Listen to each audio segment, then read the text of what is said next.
Condenser microphone কেনার কথা ভাবছেন, এখন আমরা এটা এডিটেড ভার্সনটা শুনবো। কনডেন্সার মাইক্রোফোন কেনার কথা ভাবছেন অথবা কিনে ফেলেছেন, কেনার পরে আপনি দেখলেন যে আপনার বেসটা ঠিকঠাক মতো পাচ্ছে না। যেমন এই যে আমার দেখেন যে বেসটা কিন্তু ঠিকঠাক মতোই হচ্ছে, মানে গলার ভয়েসটা যে একটু ডিপ শোনা যাবে, মোটা শোনা যাবে, এটা কিভাবে এটা ফিক্স করতে হয় কনডেন্সার মাইক্রোফোন কেনার পরে। আপনারা যদি একটা কনডেন্সার মাইক্রোফোন যদি আপনারা ইউজ করেন, তাহলে সেই ক্ষেত্রে আপনারা ভয়েসের মধ্যে একটা ডেপথ পাবেন, একটা বিট পাবেন, ভয়েসের যে একটা বেজ আছে ওইটা আপনি পাবেন যদি আপনি কনডেন্সার মাইক্রোফোন কিনেন। অন্যান্য যে আমি মাইক্রোফোন ব্যবহার করেছি ওগুলোতে এত বেজ ছিল না, বা ও বেজ এডিট করার অপশনটা ছিল কিন্তু ওইরকম ভাবে বেজ আসতো না। এটার জন্য দুইটা পদ্ধতি আছে, সেটা হচ্ছে আপনার যদি বেজ বা গলার ভয়েসটা একটু ডিপ করতে চান তাহলে আপনাকে কথা বলতে হবে একদম কাছ থেকে মাইক্রোফোনের।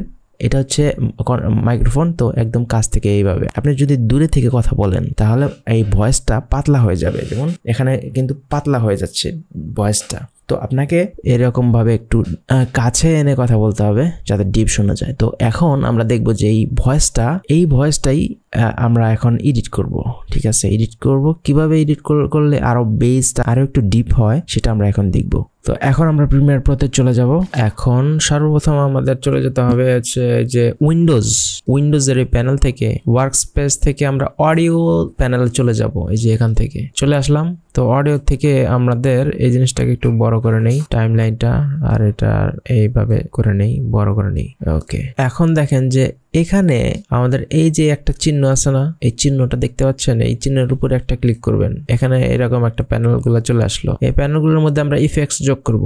যখনই আমাদের কোনো ইফেক্টস অ্যাড করতে চাইবো তখন এই প্যানেল ধরে ধরে আমরা এখানে অ্যাড করব। এখন কোন জিনিসগুলো অ্যাড করলে বেসটা আরো সুন্দর শোনা যায় ওটা এখন আমরা দেখব। এখন আমরা জাস্ট এখান থেকে ইফেক্টসে চলে যাব, অ্যাম্পলিফাই এন্ড কম্প্রেসর, এখান থেকে মাল্টি ব্যান্ড কম্প্রেসর সিলেক্ট করছি, তারপর ডাবল ক্লিক করে এখান থেকে ব্রডকাস্টটা সিলেক্ট করে দিবেন। জাস্ট সেটিংস গুলো মুখস্থ করে ফেলেন, এখান থেকে ব্রডকাস্টটা সিলেক্ট করে দিবেন। তো এরপরে আমরা এটা কেটে দিব। তারপরে আমাদের এখান থেকে ইফেক্টস আরেকটাই করেন, এখানে আমরা আরেকটা নিব, সেটা হচ্ছে filter and effects. Filter EQ লেখা আছে দেখতে পারবেন। তো ওইটাতে চলে যাব। এখান থেকে আমরা প্যারামেট্রিক ইকুইলাইজারে ক্লিক করছি, এখান থেকে ডাবল ক্লিক করে আমাদের এখান থেকে এই যে লাউডনেস ম্যাক্সিমাইজার যে একটা অপশন আছে ওইটাতে ক্লিক করে দিব। তারপরে যে এল এবং লো এবং হাই নামে একটা অপশন আছে, এল এবং এল এন্ড এইচ। তো আমরা এলটাকে আমরা একটু হাই করে দিব। এইটাই মূলত মেইন ভয়েস মোটা করার বা ঠিক করার, এইটাই হচ্ছে আসল খেলা। এখানে এলটাকে যখন আপনি উপরের দিকে উঠিয়ে দিবেন তখন ভয়েসটা অনেক মোটা হয়ে যাবে। আমি দেখাচ্ছি। এখন যদি আমরা প্লে করি, কনডেন্সার মাইক্রোফোন কেনার কথা ভাবছেন, অথবা এখন যদি এটাকে প্রিসেটটাকে আমরা অফ অন করে দেখি যে কিরকম শোনা যায়। কনডেন্সার মাইক্রোফোন কেনার কথা ভাবছেন অথবা কিনে ফেলেছেন, কেনার পরে আপনি দেখলেন যে আপনার দেখতে পাচ্ছেন যে কিন্তু অন থাকা অবস্থায় কিরকম থাকে এবং অফ থাকা অবস্থায় কিরকম থাকে। আবার দেখি, কনডেন্সার মাইক্রোফোন কেনার কথা ভাবছেন অথবা কিনে ফেলেছেন, কেনার পরে আপনি দেখলেন যে আপনার বেসটা ঠিকঠাক মতো পাচ্ছে না। যেমন এই যে আমার দেখেন যে বেসটা কিন্তু ঠিকঠাক মতোই হচ্ছে।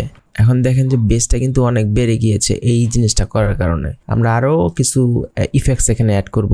এখান থেকে আমরা ডি নয়েজে চলে যাব। ব্যাকগ্রাউন্ডের যে কিছু হালকা পাতলা বা ভারী যদি কোনো নয়েজ থাকে তাহলে ওগুলোকে আমরা রিমুভ করব এই জিনিসটা অ্যাপ্লাই করে। ডি নয়েজ আনার পরে আমরা এখানে ডাবল ক্লিক করছি। ডাবল ক্লিক করে আমরা এখানে যদি ব্যাকগ্রাউন্ডে যদি হ্যাভি নয়েজ থাকে তো হ্যাভি নয়েজ সিলেক্ট করবেন, যদি লাইট নয়েজ থাকে তাহলে লাইট নয়েজ সিলেক্ট করবেন। আমি হ্যাভি নয়েজ সিলেক্ট করছি। এখান থেকে হ্যাভি নয়েজ সিলেক্ট করার পরে দেখবেন যে এখানে একদম হ্যাভিতে চলে যাবে মানে নয়েজটা। এখান থেকে আমরা জাস্ট এখানে কমিয়ে দেবো। বেশি হ্যাভি যদি থাকে আপনাদের যে রিয়েল ভয়েসটা আছে ওটা ডিস্টর্টেড হয়ে যাবে, নষ্ট হয়ে যাবে জিনিসটা। এর জন্য আমরা সবসময় 55 রাখবো, 55 থেকে 60-এর মধ্যে নিয়ে রাখবো। পারফেক্ট। এখানে আমরা ক্লোজ করে দিচ্ছি। এখান থেকে আমরা এখন আরেকটা ইফেক্টস আমরা এখানে যোগ করব।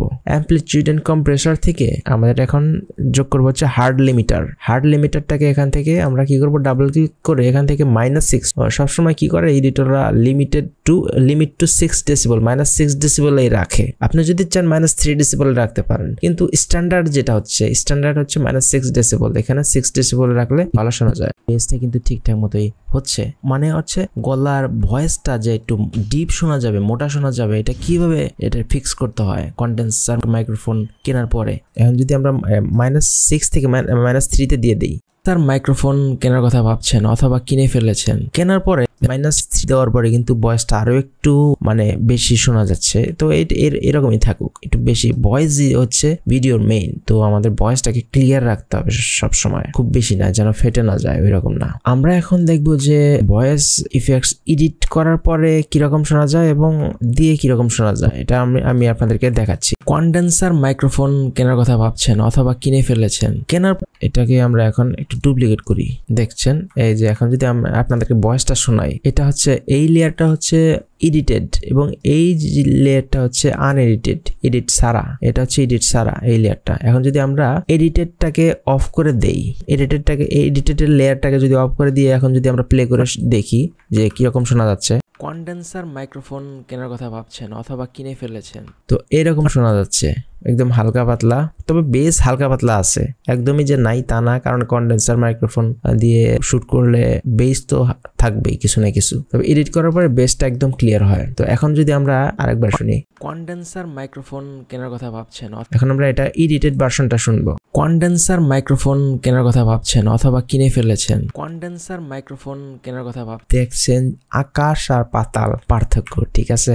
এই তো এভাবে মূলত এই 4টা ফরম্যাট যদি আপনারা মনে রাখতে পারেন, মুখস্থ করে ফেলতে পারেন একদম, যে কোথায় কোথায় কোনটা ইউজ করতে হবে, তাহলে আশা করছি যে ভয়েস রিডিং এর কোনো প্রবলেম আপনাদের পথে হবে না। এখানে আরেকটা জিনিস লক্ষণীয় যে মাল্টিব্যান্ড কম্প্রেসার, এই সিকোয়েন্সটা মেনটেন করে রাখবেন। যেমন ডি নয়েজটা একদম প্রথমে যদি দিয়ে দেন তাহলে প্রবলেম হতে পারে, ডি নয়েজটা শেষের দিকে দিবেন, ওকে। আর হার্ড লিমিটারটা যেন প্রথমের দিকে না থাকে, লাস্টের দিকে থাকে। এই সিকোয়েন্সটা মেনটেন করে কাজ করার চেষ্টা করবেন। তো আশা করছি যে দারুণ কিছু শিখতে পারছেন আজকের এই টিউটোরিয়ালে।